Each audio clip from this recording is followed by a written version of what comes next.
Hello दोस्तों, and study YouTube channel में आपका बहुत बहुत स्वागत है। लास्ट क्लास में आपको पता है कि हम लोगों ने जनरल साइंस के जो क्लास है आपका, ये हमारा प्रैक्टिस सेट नंबर 6 फाइनल हो चुका है। आज हमारा प्रैक्टिस सेट नंबर 7 है। ठीक है, बीएसएससी से रिलेटेड जो आपका जनरल साइंस का जो पोर्शन होता है, वहाँ का जो क्वेश्चन जिस टाइप के क्वेश्चन पूछता है, इसके लिए हम यहाँ पे क्लास जो है डेली बेसिस पर देखते हैं। ठीक है, तो उम्मीद करते हैं ये क्लास आपको अच्छा लग रहा होगा। चैनल पर जितने लोग भी नए हैं उस चैनल को सब्सक्राइब कर लीजिए और वीडियो को लाइक करिए, अपने यार दोस्तों को शेयर करिए। ठीक है, क्वेश्चन में अगर आपको कोई भी प्रॉब्लम आती है, ठीक है, या अगर आपको कोई क्वेश्चन समझ में नहीं आता है तो उसके लिए आप डायरेक्ट कमेंट करके पूछ सकते हैं। ठीक है, और कोई सजेशन देना है तो दे सकते हैं। ठीक है, तो देख लेते हैं क्वेश्चन इसमें किस तरह क्वेश्चन है आपका प्रैक्टिस सेट नंबर 7 में। देखिए, ये आपका लाइट चैप्टर से क्वेश्चन कहा है कि प्रकाश की तरंग दैर्ध्य को मापने की इकाई क्या है।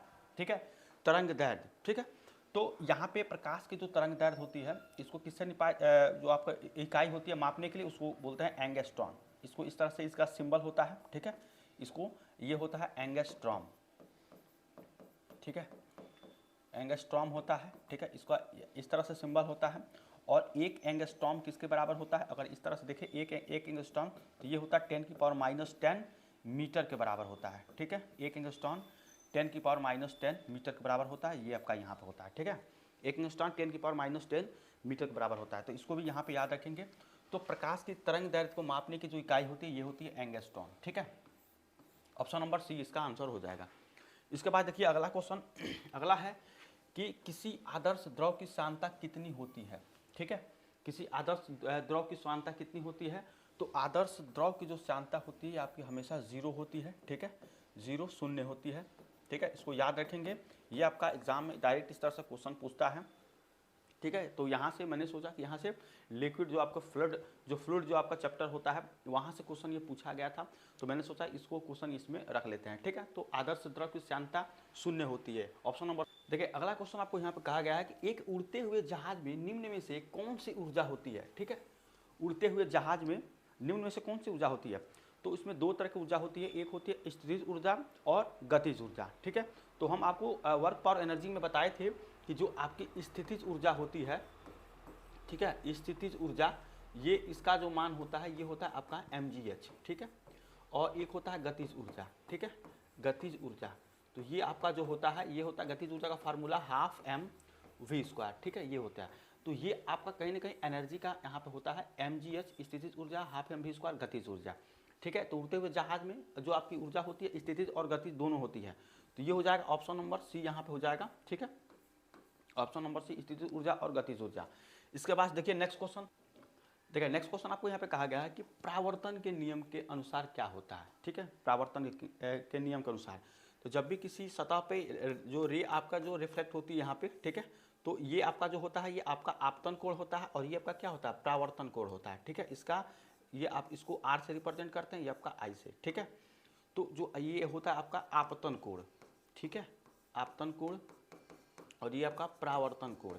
ठीक है, तो ये क्या होता है आपतन कोण और प्रावर्तन कोण क्या होता है, दोनों आपके बराबर होते हैं, इक्वल होते हैं। ठीक है, इसको याद रखेंगे, प्रावर्तन के नियम के अनुसार जो आपतन कोण होगा और प्रावर्तन कोण होगा, ठीक है, इसको लाइव चैप्टर में हम पढ़ चुके हैं, तो दोनों क्या होते हैं सदैव बराबर होते हैं।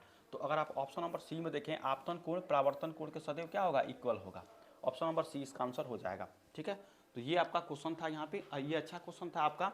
ठीक है, देखिए नेक्स्ट क्वेश्चन आपको यहाँ पे कहा गया है, ये काफ़ी अच्छा क्वेश्चन एटॉमिक स्ट्रक्चर से क्वेश्चन पूछा गया है। ठीक है, यहाँ पे परमाणुओं के उप परमाणु कण है। ठीक है, परमाणु के उप परमाणु कण क्या है, तो परमाणु के जो उप परमाणु कण होते हैं ये होते हैं आपके इलेक्ट्रॉन होता है। ठीक है, प्रोटॉन होता है, इलेक्ट्रॉन, प्रोटॉन, और आपके क्या होता है न्यूट्रॉन होता है। ठीक है, न्यूट्रॉन, ये तीनों आपके क्या होते हैं उप परमाणु कण होते हैं। ठीक है, उप परमाणु ये पार्टिकल होते हैं, कण होते हैं।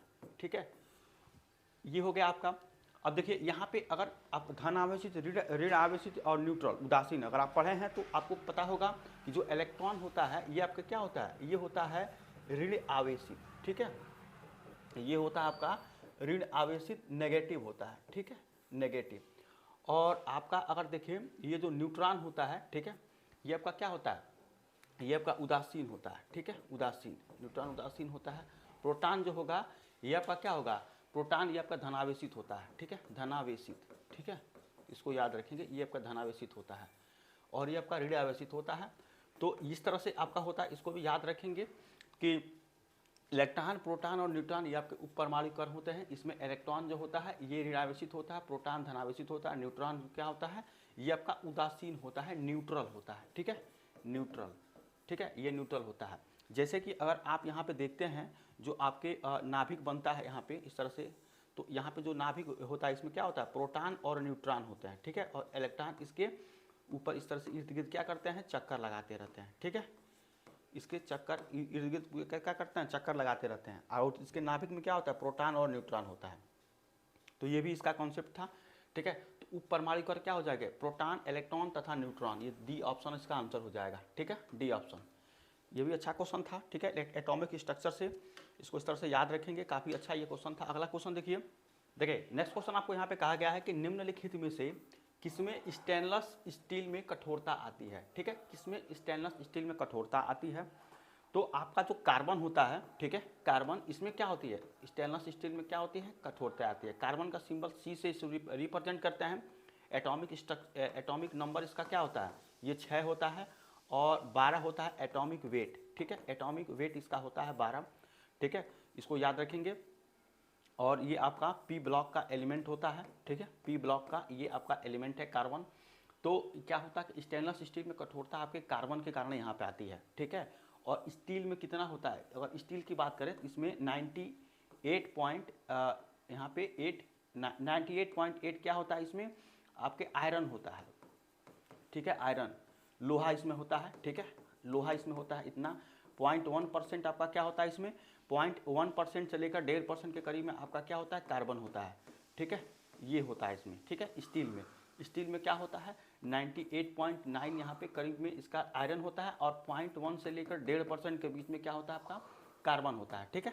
तो इसको यहाँ पे याद रखेंगे, ये भी आपके जो है जानकारी के तहत ये आपका इंपॉर्टेंट होगा, ठीक है। तो उम्मीद करते हैं कि ये इतना आपको समझ में आया होगा। कोई भी दिक्कत है तो आप डायरेक्ट यहाँ पे कमेंट करिए, आपके लिए फिर से हम बता देंगे, ठीक है।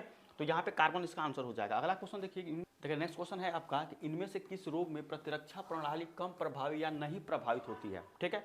तो एड्स है, पोलियो है, इन्फ्लुएंजा है, ठीक है। तो इसमें हो जाएगा ऑप्शन नंबर सी। इन्फ्लुएंजा में क्या होती है प्रतिरक्षा प्रभावी या तो प्रभावित कम होती है या तो इसमें नहीं होती है इन्फ्लुएंजा में, ठीक है। ऑप्शन नंबर सी हो जाएगा। इसके पास नेक्स्ट क्वेश्चन है प्रकृति में पानी का सबसे शुद्ध रूप क्या है, ठीक है। तो पानी का जो सबसे शुद्ध रूप होगा आपका तो इसमें क्या होता है वर्षा का जल, ठीक है, जो वर्षा का जल होता है जो आपका रेन होता है इसका जो सबसे क्या होता है ये आपका शुद्ध होता है, ठीक है, ये शुद्ध रूप होता है। तो ऑप्शन नंबर ए इसका आंसर हो जाएगा वर्षा का जल, ठीक है। इसके बाद देखिए नेक्स्ट क्वेश्चन आपको यहाँ पे कहा गया कि किन युग्मों में भौतिक राशियों के समान बेमीय सूत्र नहीं है, ठीक है। किन युग्मों में भौतिक राशियों के समान बेमीय सूत्र नहीं है। तो आपको इसमें से एक कोई ऑप्शन है जिसका बेमीय सूत्र सेम नहीं होता है, ठीक है। तो अगर आप इसका निकाल कर देखेंगे तो इसका तो सेम होगा, लेकिन इसका सेम नहीं होगा बल और दाब का, ठीक है। अब देखिए बल का यहाँ पे क्या होता है फोर्स जो होता है ये होता इसको एफ से रिप्रेजेंट करते हैं, एम इंटू ए होता है, ठीक है, M L T to power -2 इसका होता है, ठीक है, ठीक है। यहाँ पे एक्सीलरेशन जो होता है ये वेग परिवर्तन की दर ये आपके क्या कहलाती है एक्सीलरेशन होता है, इस हिसाब से निकालेंगे तो ये आपका हो जाएगा M L T to power -2 ये आपका फोर्स का हो जाएगा। और दाब का क्या होता है दाब का होता है बल बाई क्षेत्रफल, ठीक है, बल बाई क्षेत्रफल यहाँ पे ये आपका होता है। तो फोर्स बाई एरिया ये होगा। अब फोर्स का यही हो जाए आपका M L T to power -2, ठीक है, ये हो जाएगा। और एरिया का यहाँ पे क्या हो जाएगा ये हो जाएगा एल स्क्वायर, ठीक है। तो ये एल से एक एल ये कट जाएगा तो यहाँ ऊपर जाएगा ये एल एक ऊपर जाएगा तो ये हो जाएगा एम, ठीक है, ये हो जाएगा एम एल की पावर -1 टी टू पावर -2, ठीक है। तो ये आपका दाब का हो जाएगा एम एल की पावर -1 टी टू पावर -2, ये इसका हो जाएगा आपका जो है दाब का बेमीय सूत्र। और ये आपका हो जाएगा बल का, यानी कि बल का अगर यहाँ पे लिखें तो M L T to power -2 ये हो जाएगा फोर्स का, और ये आपका हो जाएगा बल का एम, ठीक है, M L -1 T to power -2, ठीक है। तो यहाँ पर अगर आप देखें तो ये आपका क्या हो जाएगा ये दोनों आपके डिफरेंट हैं, ठीक है। तो बेमीय सूत्र समान नहीं है इसका ये देखना था, तो दोनों देखिए डिफरेंट है, ठीक है। दाब ये बल का ये आपका दाब का, ठीक है। तो यही आपको बताना था, ऑप्शन नंबर ए इसका आंसर हो जाएगा। इसके बाद भी अगर आपको बेमीय सूत्र में कोई भी प्रॉब्लम आता है, यहाँ बहुत सारी चीज़ें हम आपको डीपली नहीं बता रहे हैं क्योंकि हमको पता है कि आपको आता है। अगर नहीं आता तो आप कमेंट करेंगे, हम आपको बेमीय सूत्र के बारे में पूरा बता देंगे, बेमीय सूत्र किस तरह निकाला जाता है, ठीक है। तो ये आपका क्वेश्चन था। अगला देखिए नेक्स्ट क्वेश्चन आपको है कि निम्नलिखित में से कौन सा विद्युत का अच्छा चालक नहीं है, ठीक है। कौन सा अच्छा चालक विद्युत का नहीं है, तो आपका चांदी हो जाएगा, ठीक है, तांबा हो जाएगा, ग्रेफाइट हो जाएगा, ब्रोमीन हो जाएगा, ठीक है। तो इसमें से चांदी, तांबा ये आपका तीनों है, ठीक है। विद्युत का चालक तो ये है, लेकिन ब्रोमीन नहीं है, ठीक है, ब्रोमीन नहीं है, इसको याद रखेंगे। ये आपका क्या होता है, ये भूरे रंग का होता है, ठीक है, भूरे रंग का ये होता है आपका, ठीक है, ब्रोमीन। और क्या होता है इसमें, इसमें ये आपका जो ब्रोमीन होता है ये तरल आपका अवस्था में होती है, तरल अवस्था, ठीक है।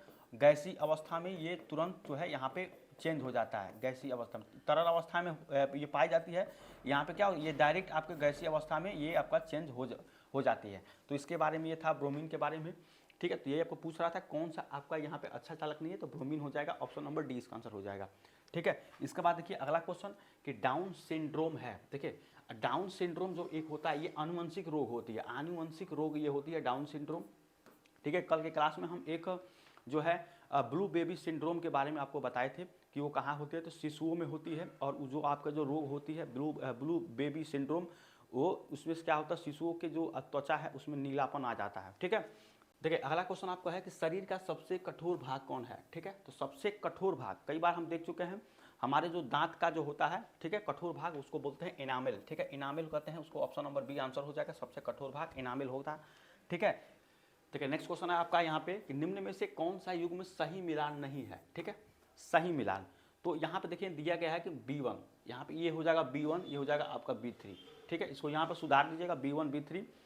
तो देखिए B1 विटामिन BO को क्या कहते हैं, थायोमीन कहते हैं, थायोमीन, ठीक है, थायोमीन होता है, लेकिन यहाँ पे दिया बायोटीन, यही आपका आंसर हो जाएगा, ये आपका सही मिलान नहीं है, ऑप्शन नंबर ए आंसर हो जाएगा। B3 को नियासिन कहते हैं, B12 को साइनोकोबालमिन, इसको फ्लोकोनून कहते हैं, ठीक है, विटामिन के को।